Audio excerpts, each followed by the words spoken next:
Hayit namozi qanday o'qiladi? Hayit namozi 2 rakat namoz bo'lib, quyidagicha o'qiladi. Avvalo, hayit namozini o'qishga niyat qilinadi. Imom Allohu akbar deya takbir aytishi bilan namoz boshlanadi. Qo'llarni qovushtirib turib, hamma o'z ichida sano duosini o'qiydi. So'ngra takbir yana aytiladi. Qo'llar qovushtirilmasdan yuqoriga ko'tarilib, keyin yon tomonga tushiriladi. Bu birinchi takbir hisoblanadi. Ikkinchi takbir ham xuddi shunday bajariladi. Qo'llar yuqoriga ko'tarilib, so'ng pastga tushiriladi. Uchinchi takbirda birinchi rakatni ado etayotganimiz uchun qo'llarni ko'tarib, so'ng qovushtirib qiyom holida turamiz. Keyin imom Fotiha surasidan keyin bir zam surani qiroat qilgach, ruku va sajda qilishga kirishiladi.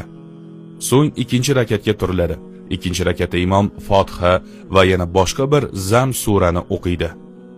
Keyin u Allohu akbar deya birinchi takbirni boshlaydi. Qo'llar yuqoriga ko'tarilib, keyin tushiriladi. Ikkinchi va uchinchi takbirda ham qo'llar xuddi shu tarzda tepaga ko'tarilib, keyin tushiriladi. To'rtinchi takbirdan so'ng ruku qilinadi. Ruku va sajdalar ado etilganidan keyin esa o'tirgan holda tashahhud, salovat va Robbana duosi o'qilib, salom berilgan holda namoz tugatiladi. Bundan keyin imom xutba o'qishni boshlaydi. Xutba tugagach esa hayit namozi ham yakunlanadi.